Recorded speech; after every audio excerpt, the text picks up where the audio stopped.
Hey everybody, it is Corey Poirier here. Super stoked to be back on live. I haven't been on one of these lives in a little while now, and I haven't kind of shared this, but I'm making a commitment that I'm going to start on Monday, coming back on live daily. And it's been a long time, but I want to start doing that.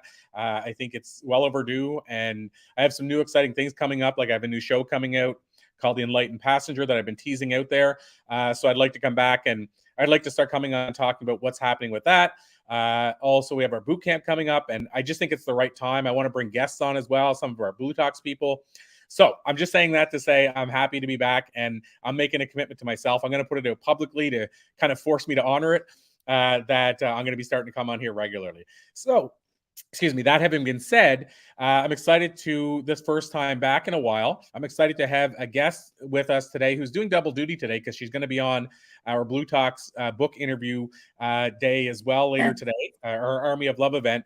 But in the interim, I want to talk a little bit about the event she has it coming up and tell you guys all a little bit about who she is and the work she does. So Allyson Roberts, so exciting to have you here with us today, Allyson. And first of all, welcome. Thank you, Corey. And I'm so glad to hear that you're going to be coming back. I've missed your lives. So this is amazing. I'm glad to hear that. Oh, thank you so much. I love doing them. So it's like it's me who suffers when I'm not. So why? Yeah.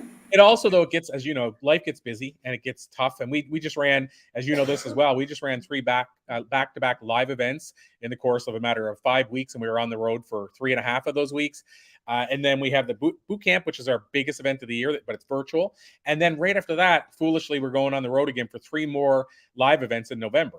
So bottom line is that it's been busy. I have a good excuse, but at the same time, I still want to get back to this because I love this. And so, Allyson, let's first of all tell people a little bit more about who you are, because I want to talk about the event that you're doing, some of the work that you do. But can you tell people just a little bit about who you are, just so we kind of kick things off properly?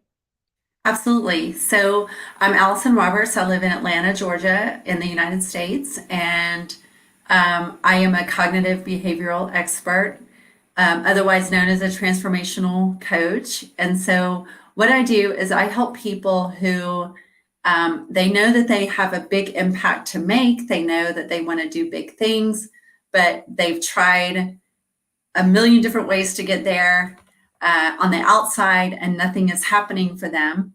So when they come into my circle, things start to happen, and they start to happen rapidly, because when we change our mind on the inside, our world changes on the outside. And I love doing it so much. And Corey, you know, from me being in Boston at Harvard with you, at 19, I found myself homeless, pregnant, living in my car while I was still attending classes at college. And thank God, and I literally mean that, a professor that was teaching us, some kind of family emergency happened, and then a substitute came in, and he kind of figured out what was going on with me. He gave me a copy of Think and Grow Rich by Napoleon Hill. And if I hadn't been homeless in 19, I never would have opened that book, to be honest with you. But living in my car, I figured, what the heck? I don't have anything to lose. And that just put me on a course that changed my life forever. I started to understand that it didn't matter that I came from abuse. It didn't matter that my mom didn't treat me well. It didn't matter that my dad was an alcoholic. I could become anything that I wanted to simply by changing my mind authentically and starting to adopt, because that's really what we have to do. We have to adopt new beliefs. You have to believe them. You can't just walk around saying, I'm rich, I'm rich, I'm rich, I'm rich, and not believe that that is actually possible for you. So I teach people, because I do it, how to authentically change your circumstances. So there's so many directions I want to go from there. Let me a couple of quick comments that just came in. One is good morning to the two of you, and this is Deanna Boyden, who was at Harvard with us at the Yes. Hey, Deanna. And this is a question for you. Cindy Gorman asked. So I don't know the answer to that, so I'm going to let you tackle that. Yeah, so I was in an internship for 2.5 years after going through university, and It just wasn't for me. I was working mostly with battered women and, um, you know, doing the practice of psychology. But I walked away from it, Corey, because the mindset of the people, the mindset was just broken. And our mindset is what keeps us repeating patterns over and over and over again. So I am not currently licensed, no. Well, and having said that, another, I think mutual friend, I think you know Rosalind Fung. Do you know Rosalind? Yes. So Rosalind kind of went in that world, had a practice and everything, and started doing things that in that world are kind of not heard of. You know, launching. I think she launched the first online course in her province and stuff like that. And she decided for similar reasons that it wasn't for her. That she, even with being licensed and having a practice, she decided it wasn't fulfilling what she wanted. So she went out on her own and has replaced that income. But I mean, I'm sure at first it was probably a big shock to the system, leaving that sort of guaranteed almost revenue in your own practice. But she wasn't getting what she wanted. And I think, I mean, I'd let her to speak to this. It's her story. But I think it was similar to what you said, is that it just wasn't, it wasn't fulfilling for her. And there were elements of it that didn't work for her. Like she wanted to be kind of ahead of the grain. I'll add, by the way, I was going to ask you, since you mentioned two things I said I wanted to tackle right away. One, when you mentioned Think and Grow Rich, I don't know the number. I would love, so the number I've heard, it varied. I've heard that the book is sold 150 million copies. And then I've heard kind of as low as, even though it's still huge, 70 million. When I've read lists where it's like in the top 10 books sold of all time, it's 70. And then I've heard it sold 150. And I don't know where they get those numbers. Yesterday, I interviewed Patty Aubrey, who's the president of Jack Canfield, Canfield Training Group. And I asked her about Chicken Soup for the Soul, because I've heard everything from 200 million to 600 million. Yes. And so she explained to me, which was great to finally understand how the numbers came in. She said when they sold the company and licensed it away, which a lot of people don't know, they don't own it anymore. But when they sold it, they were at 300 and some million. What happened was in Asia, they actually decided to make it school curriculum, and they bought 200 million copies over time. So it's at 600 million, but the reason that the traditional book world would see it at 400 or 350 is because that's what it sold through the book system. Whereas on the other side, they just kept buying in bulk, so it wouldn't be considered separate orders. So it's just kind of interesting. So Think and Grow Rich, reason I bring that up, sold whatever the number, 70 to 150 million copies. But what I'd love to know is how many people have been impacted by that book. Because you said a key thing. Somebody gave you the book. How many people were given the book? How many people bought it at a used bookstore? And all that stuff doesn't count towards those 150 million sales. I bring it up because on my desk, I always have a copy. And this here is a copy I bought. And let me see if I can tell you, Allyson, you might appreciate this. I don't know if you can even see it here, but it's the fourth printing, 1937. Oh, wow. So you can see it there. So it's in, to put it in perspective, it says March 1937, 5,000 copies, May 37, 10,000, August 37, 20, February 1938, 20,000. So what's that, 40, 55? So this is in the first 55,000 books out of that 150 or 300 million or whatever it is. And this is on my desk every day. So that's how much of an impact it's had on my life. And so my question to you is, what are your thoughts around the impact that that book's had, since it was the book that changed your life? And if it wasn't the book that changed my life, it was a book that changed my life.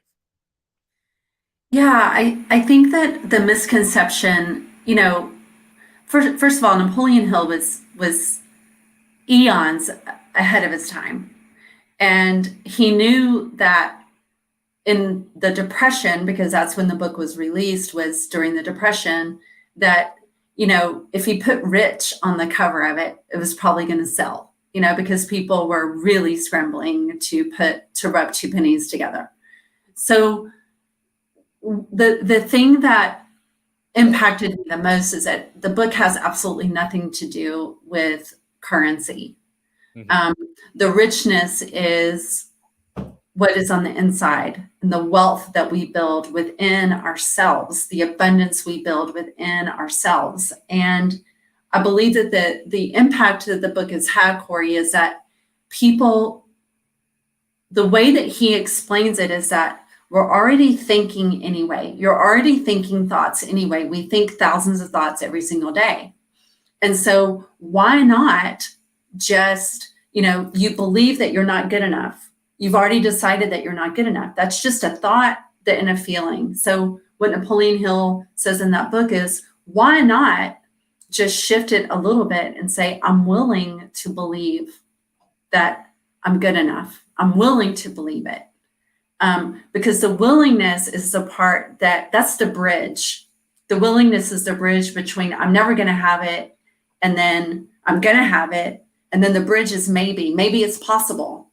And so I think that that's why the book is so impactful, is because he doesn't offer a magic potion.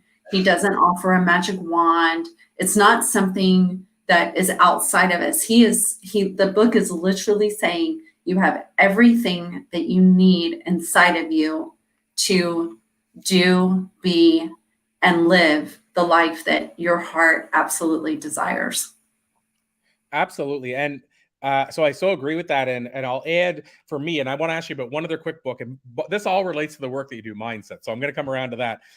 But one of the things in Think and Grow Rich that changed my life at its core, and when I say changed my life, I changed my thinking around the idea.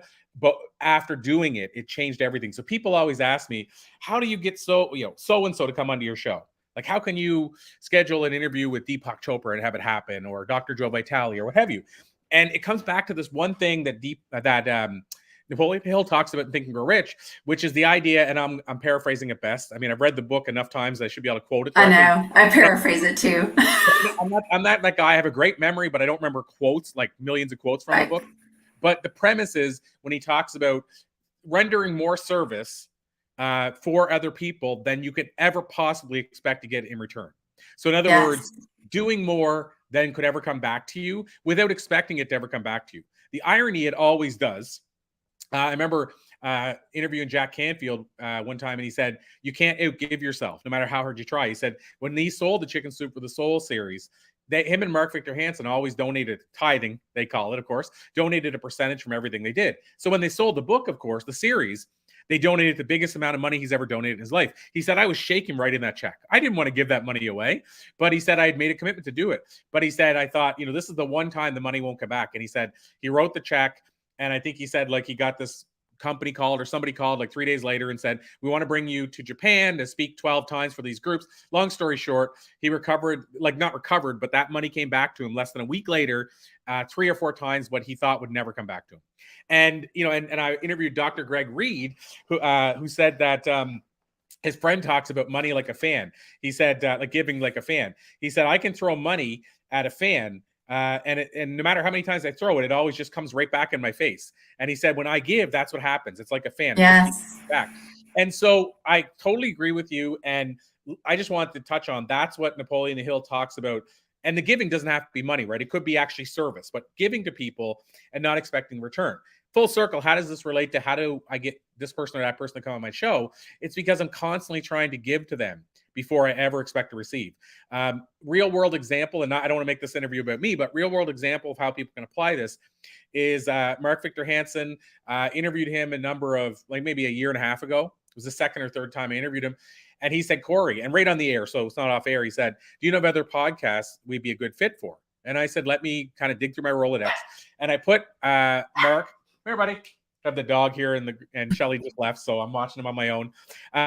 So he said, you know any podcasts? So I got him on 25 podcasts in the next month. Some of them 3-4 million listeners. And so, but I didn't say, hey, Mark, if I do this, will you do that?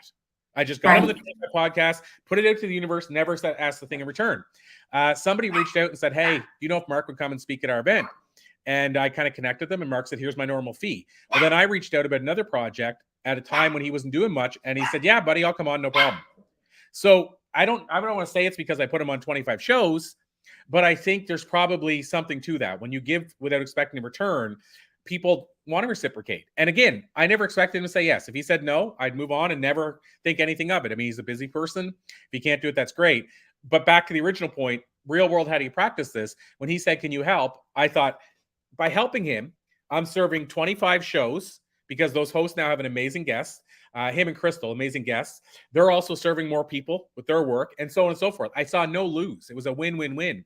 And so no matter what came out of it for me, I'm still helping the universe. So that's a long tangent, Allyson, but I just want to kind of go back around to the idea of how I practice that one line from Think and Grow Rich.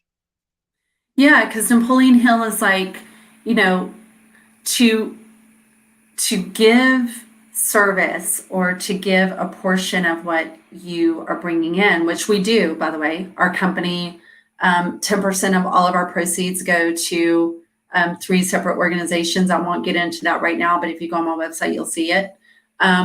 So, and the reason that we do that is because it's a universal law. That's and Napoleon Hill talked and still to this day, even though he's long gone, all of his principles are based on what he called universal laws. And so if you don't do that, basically what you're saying to the universe is that I believe that there's not enough to go around. There's not enough time, there's not enough money, and that's a lack mindset. And you cannot expand, you cannot get rich inside if you're walking around believing that, you know, you can't have 20 cents of this dollar because 80 cents is not enough. Even though I'm only giving you 20, 80 cents is not, 20 would be plenty for you, but 80 cents is not enough for me. I'm not going to give you this hour because I have 11 and a half hours. And so the hour that I would give would be so much for you. But these 10 hours, so if you stay there, like for instance, I have this event coming up in Atlanta, and I was talking to someone yesterday, and she was like, Allyson, I can't take the 3 days off of work because it's October 19th, 20th, 21st. It's a Wednesday, Thursday, Friday. She said, I can't take the 3 days off of work. And I said, have you asked? Have you gone in and asked your boss, can I please have these 3 days? And she said, no. And I was like, why don't you go in and say, listen, my performance at work right now is at best 80%, and we both know it. I need to go to Atlanta and fix this so I can come back and give 100%. What do you think he's going to say no to that? And she was like, well, I never thought of it that way before. And I said, yeah, because if you can't, you can't. Like there's nowhere to grow from that space. There's just absolutely nowhere to grow from it. So she went in to his office and she did exactly what I said. And he was like, well, if you think that Atlanta is what is going to get you at 100%, she's in sales. He's like, if you think Atlanta is what's going to get you, to 100%, then I'm not going to say no. I can't say no to that. And that is what Napoleon Hill teaches. Is he teaches us to visualize the outcome that we want, not the one that we're afraid is going to happen. You visualize the outcome you want, and then you become that person to get that outcome. And it's, Corey, I can't express enough to people that we are the problem and we are the solution. Like, we are the problem. The politics is not the problem. Your degree is not the problem. How much money is in your wallet is not the problem. Your spouse is not the problem. Your sick kid is not the problem. The problem is the way that you're responding and reacting to everything. And you are also the solution. And I know because you teach this yourself. And I know that you love when the light bulb goes off in someone and they're like, oh, I finally get it. Like, I get it. And then to watch their lives take off in a brand new direction. It's amazing. Absolutely. 100%. And I agree with you completely as far as watching the light bulb go off. It's there's nothing quite like it. And you can see it. What's really great is when the light bulb goes off and never changes. You know what I mean? Like they take it and apply it, and they keep applying it, and Yes. you see a literal change. Like, it's not just like they're like, aha, I get it. They're like, I get it, and I can never unget it. It's like people always ask me about living on purpose, and I said, I don't have any choice now. I know behind the curtain what it feels like. I could never go back to not living my purpose. I just can't. Right. It's not an option now. It's not optional. I have right. found The bridge is burned, and that's it. You can't. Yeah, I can't. I'm not going to rebuild the bridge, basically. Right. Exactly. So I said I was going to come around to another book, and I want to ask you if you've ever heard of or read this book, because this is a good segue into what I want to ask you after about mindset. But have you ever heard of this book? Yes. So here's the interesting thing, Allyson. I had never heard of, I'm sorry, I'll correct that. I'd heard of the book only in the last maybe 12 months. Maybe 2 guests brought it up. Now I've done thousands and thousands of interviews and only 2 guests ever brought it up. In the past 2 weeks for this new show, I've started asking this question of what's a book that changed your life and why. This book has come up, I think, 7 times in 20 interviews. And so I'm always a believer there's a reason. There's a reason why it's come up so often. Meaning the universe is saying you have to read this book, Corey. Yeah. And I'm trying to remember who it was, but I feel like I know Dr. Joe Vitale was one. I think Dr. John DeMartini was another one. Maybe Marie Diamond, which is kind of ironic because all 3 of them are in The Secret. But I think there was 7 people out of 20 interviews or something to that effect that said, when I asked about one book, that was the book they said. And I've never had that. Like, Think and Grow Rich is the only book I've ever had that comes close to that number, like where, 7 out of 20 would say it was the life-changing book. So I was like, I need to get this book. So I'm only about, I'm on page 22. So I'm really not that far in yet, but I know the promise of the book and the idea, which is what I want to talk to you about, mindset. So part of the idea that I've gotten so far from the book is that, and this is what I like about this, because it finally explains to me why The Secret didn't work for everybody. So what the idea that he says in the book is, and for context for people, he was a plastic surgeon and a doctor. And he noticed when he changed people's faces and they might have complained about their nose or whatever. When he made those changes, everything changed. Their personality changed. They became all of a sudden a new person and all this stuff.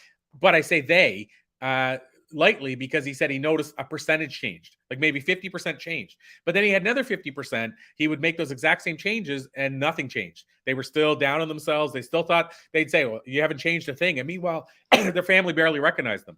So he said, I have to figure out why it's certain people, it changes their whole mindset and other people it doesn't.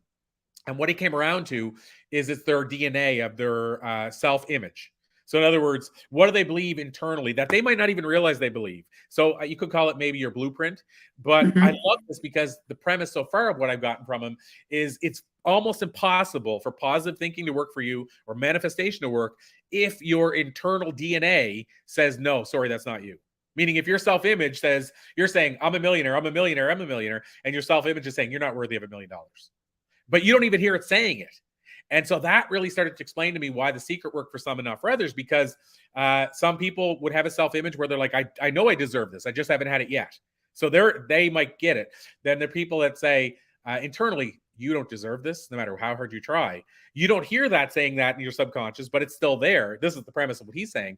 And you need to basically switch your blueprint. You need to reset your blueprint to actually believe, even at a level you don't realize yet. And what he talks about, I think, is that a lot of it's from your childhood, your past behaviors, things that happen to you. My question is, you've read the book, it sounds like. So are you in agreement with this? I am. And the thing about it is that most coaches are forward facing. It's like, let's just get to the next thing. Let's just get to the next thing. And the reason that I feel like people, they want to work with me, and I do have a lot of clients, they want to work with me.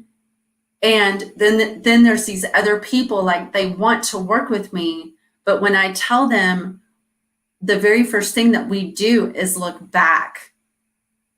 We go back. I want to start in your childhood. I want to start with what poison you drank between the years 0 to 5, about money, about love, about your body, about housing, about politics, about career, about religion, about everything. Because what people, the biggest awareness that I bring to people is that you are not your own story until you build your own story. I mean, we are told how to worship, what to wear, what not to wear. Basically, we are our parents and grandparents and great grandparents' money stories until we decide that story is not for me. So this person that has a nose job and they look in the mirror and say, oh my gosh, I'm still hideous. It didn't do anything for me. It has nothing to do with the surgery. It has nothing to do with their nose. It has nothing to do with their face. What it has to do with is the story that they're telling themselves. And so what my work does is I'm like, let's put that story up on a shelf, because that's, first of all, that story is not serving you. And secondly, it's not even what's really happening with you. And let's go back. Let's go back and let's rescue that little person who was told, you're hideous, you're never going to amount to anything. Or maybe you weren't told that, but you started feeling that way and you don't even know why. You started feeling that way at the age of 4 on the playground with your siblings. And here's the other beauty of it. You don't have to know why.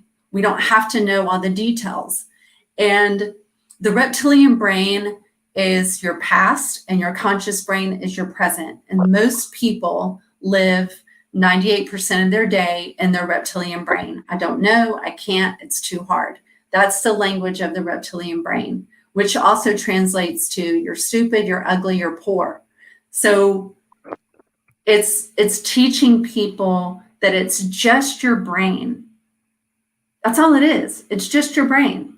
And when people start to understand, like, oh, it's just my brain, and you can become the boss of that brain. You don't have to believe those stories. You don't have to live that life. Then people start going, oh my God, sign me up. I want more of that. Because when you start to understand that you're just an automatic pilot and you're just in reactive mode all the time, and that's why you're driving a 40-year-old car, not that there's anything wrong with that, or living in your parents' shed in the backyard, not that there's anything wrong with that. But if you want a Lamborghini and a castle, the mindset that you're currently existing in is not going to get you where it is that you want to go. And that's what that book that you're reading is all about. And our DNA does change when we start changing our mind. When you start meditating, you grow gray matter. When you start calming down and responding, your whole molecular system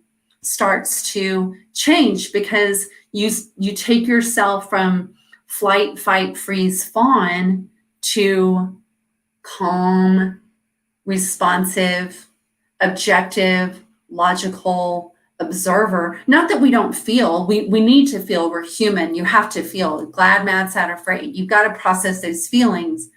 But there's a beautiful balance that comes in processing a feeling and still maintaining a level of sanity and serenity. And that's really what you're building. There's a long answer to a really short question. Allyson, have you read this book? But yes, I've read it, and I embody that book. I love it. And like I said, it was really, for me, it was that idea, because I asked that, I don't know how many times, I'd love to tell you I asked it, but I've asked that question countless times. This question of, and I'll tell you part of my thinking on why it didn't work too, but why The Secret worked for some and not for others. And that's not a knock on it. I mean, I don't know. At one point, I think at the height of it, 3 million people were buying the book and 2 million people were watching the movie. So, I mean, it impacted so many lives. And of course, like anything in the world, it's not going to be the vast majority that changed their lives from one movie, probably. But I mean, here's the other side. Being honest, and I've asked met multiple people that were in that movie, like 10 people, and they all came back saying something similar. One of the things that was missing from the movie as well was the law of action. Like, actually, how do you actually take steps? Because if you watch that movie, and if I went back and watched it not that long ago, you were kind of left to believe that you could literally just put this in your mind and tomorrow morning it'll be sitting outside waiting for you.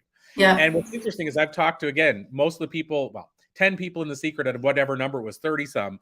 Almost every one of them said, Corey, it didn't say all the action I took all along the way to manifest that. Like John Gray, who wrote Men Are From Mars, 100 million copies sold. John told me that for 8 years, every single day, he sat down and he acted as if the book was a bestseller. So he would literally pick up his thing and say, oh, thanks for calling, Jim, my agent. Thanks for calling. Oh, really? The book's on the New York Times list finally? He did that every day for 8 years and said, I want to have the best-selling relationship book in the world. And just kind of an FYI, the second best relationship book in the world, best-selling, is The 5 Love Languages at 10 million copies sold. Think and Grow Rich. Men Are From Mars, 100 million copies. So he 10 times the number. Having said that, Allyson, I've had people say, well, he's not very good at manifesting if it took him 8 years. And I'm like, the guy did something nobody else in history has ever done. Right. Exactly. And you're saying, oh, he's not very good. Like, so. And that's not the only good thing that happened to him. And that's the other thing that I teach too, is like, it's not about the big thing. Mm-hmm.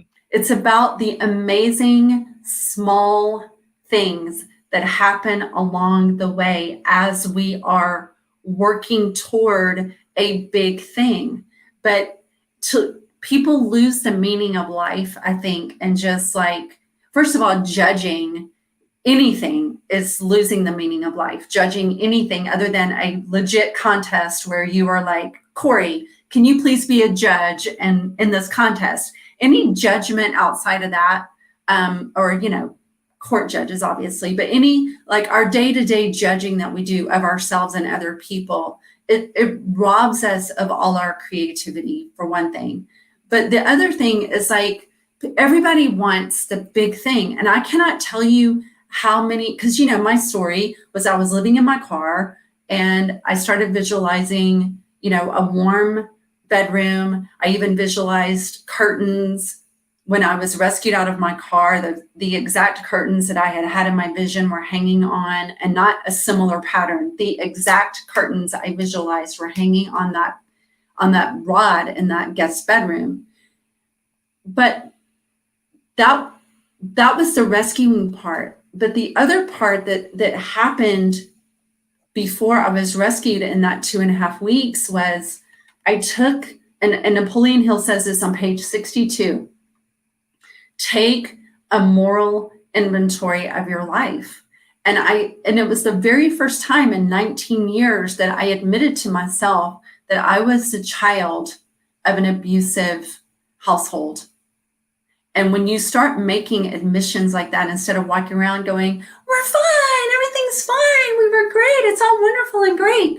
When you start making those real admissions and getting in touch with your authenticity, your life changes.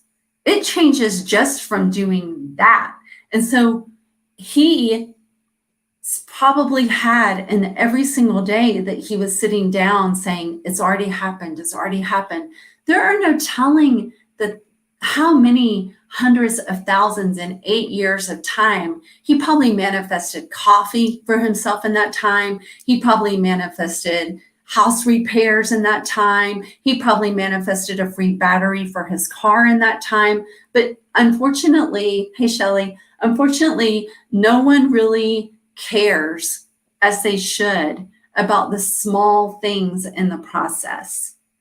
Yeah, I so love that. And one of the quotes that I said a number of years ago, because of my challenge with what you're talking about, I always said that a lot of influencers didn't talk about this and should. It's like the hidden secret is that a lot of influencers, it's all about that rainbow, the pot of gold at the end of the rainbow. But Yeah. what a lot of people don't know is for a lot of the same influencers that you look up to and admire, the pot at the end of the rainbow isn't exciting either. In other words, they get there and go, oh my God, my book made New York Times list. Oh, this is what it feels like? Next. Like, in other words, Yes. you might have spent 10 years trying to get there, focused only on that. It's like I just got chills, Corey. I just got chills. well, I have these. I mean, I've had a lot of these conversations which have never aired, just with one-on-one with a lot of influencers that I know people look up to who've told me that's when I brought it up to them and they said that's a real thing. Like I can't wait for this book to hit this list, and when it finally does, they don't even. It's not their fault. I'm saying they don't even know how to take a second to celebrate it, and that's a real thing. So I came up with this quote because to me, this is what it really comes down to, and for me at least, is what if the journey really is the destination? Right. Yes. I try to do that now in the journey, to your point with John Gray. It could have been the coffee, it could have been all that stuff. It also could have been him going to an event and a couple saying, you saved our marriage with your book. Yes. And so Yes. I would argue, and I don't know this, I would argue that John had all kinds of mini achievements along the way, which allowed him to keep doing that. Because I know John enough that I don't think he was just doing it for that plan of being the best-selling author. That was just like, I know if I think his thinking on that is I know if I hit this, I'll have impacted more lives. But Yes. along the way, I'm going to enjoy all the things that happen as a result of that. It's like Jack Canfield, Mark Victor Hansen, 142 no's on Chicken Soup for the Soul. Everybody said the book won't work. Every day, those guys did 5 things for that book. Every day for I don't know how many years. Well, I'm assuming they enjoyed those 5 things. Like Jack called it the rule of 5. Right. And one could be send copy of the book to Judge Ito, because that's one thing that happened. And then all the jurors on the O.J. Simpson trial walked out with that book when they read the verdict. What do you think that did for their sales? But that could be one thing. But the next thing could be go on a small town radio show that nobody's ever heard of and talk about chicken soup.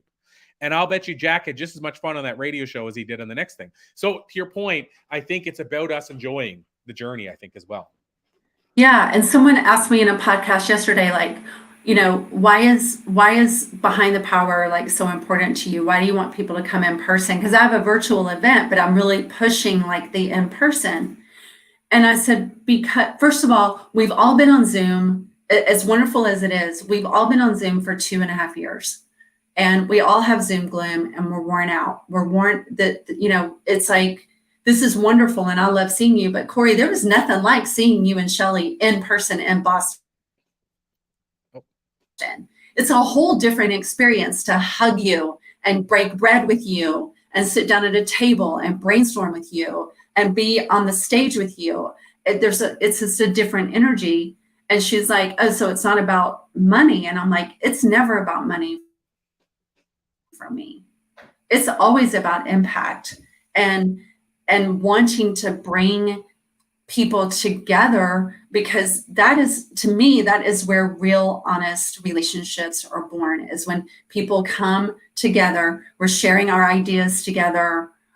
We're genuinely concerned about your son when he got sick, when we're all in Boston, we're all like asking you what you need and all of those things. It builds amazing and beautiful community. But the other thing too is that when you come to an event in person, you are not distracted.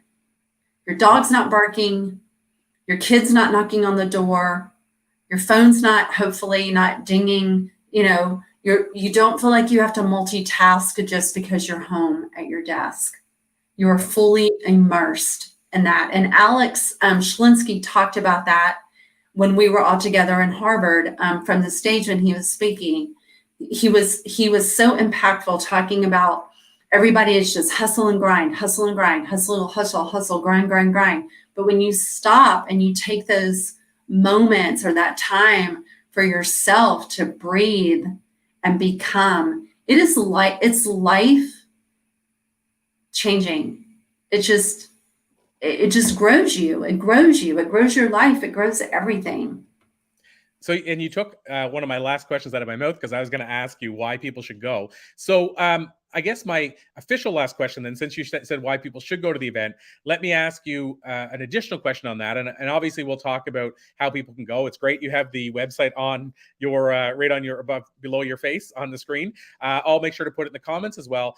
But let me ask you, the other side to that is, what is the event actually about? Like, so what, when I come to Behind the Power, what am I going to learn? Like, even though, like you said, it's about connection, it's about all those things that happen in person, what am I also going to take away beyond that?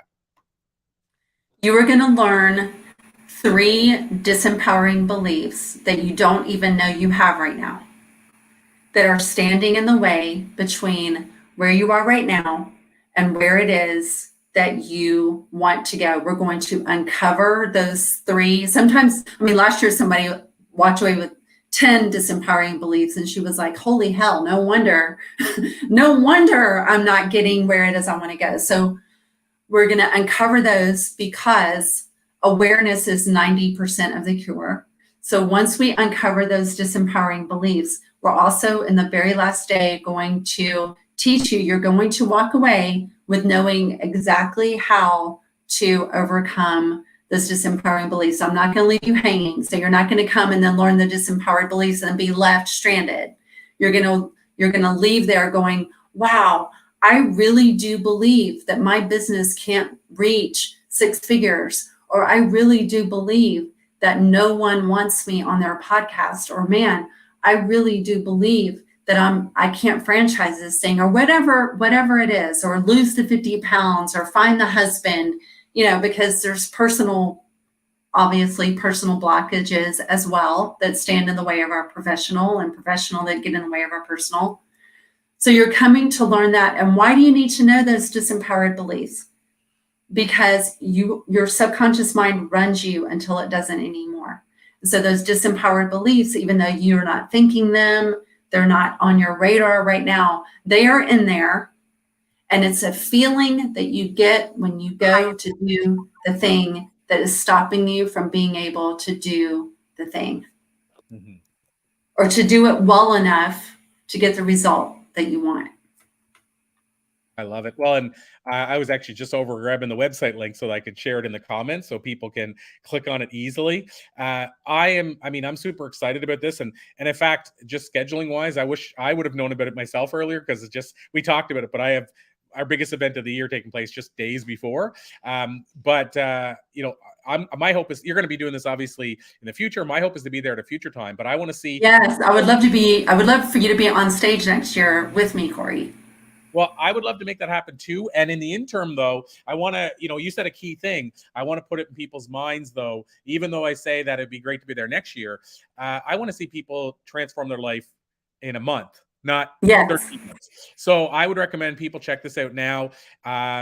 You know, you talked about the idea of, you know, somebody saying, well, I don't know, it's only a month away and I don't know if I can get the days. But again, that's a mindset thing. So that goes right in line with what you're talking about here is if you want to have this level of success, you need to kind of clear your mind of all the things that stand in the way. So Allyson, you know, final takeaway.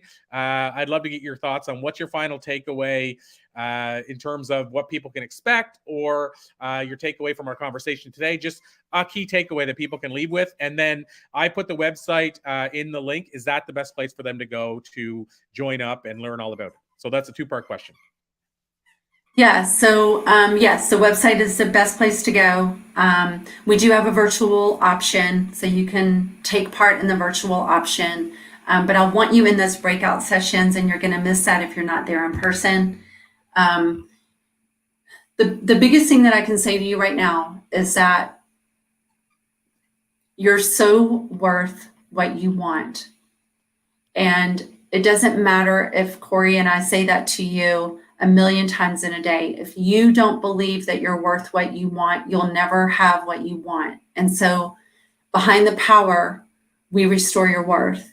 And just to give people an idea, there was a woman that was there last year at Behind the Power, and she made a commitment to really address her 3 disempowering beliefs. She sold a multi-million dollar, she's a real estate agent. She sold a multi-million dollar property, the largest sale that's ever happened in this county in history, 4 months ago. Her income was just over 50,000. Now she's well into the 6 figures. And guys, it's because her belief was that basically when you just cut all the crap off, excuse my language, around it, her belief was that she could be successful in other areas, but not where she wanted to be. It was too big. It felt too big for her. And once we started working with that, and she started working with that, it was literally pretty instant success. I mean, she sold that property within 8 months of coming to Behind the Power last year. And that's only one of the stories. We're out of time. I could sit here and tell you all kinds of stories about it, and I should have done that, but they can go on Behind the Power and read the testimonials. I love it. Well, Allyson, this has been an absolute pleasure. I treasure you. I treasure what you're doing.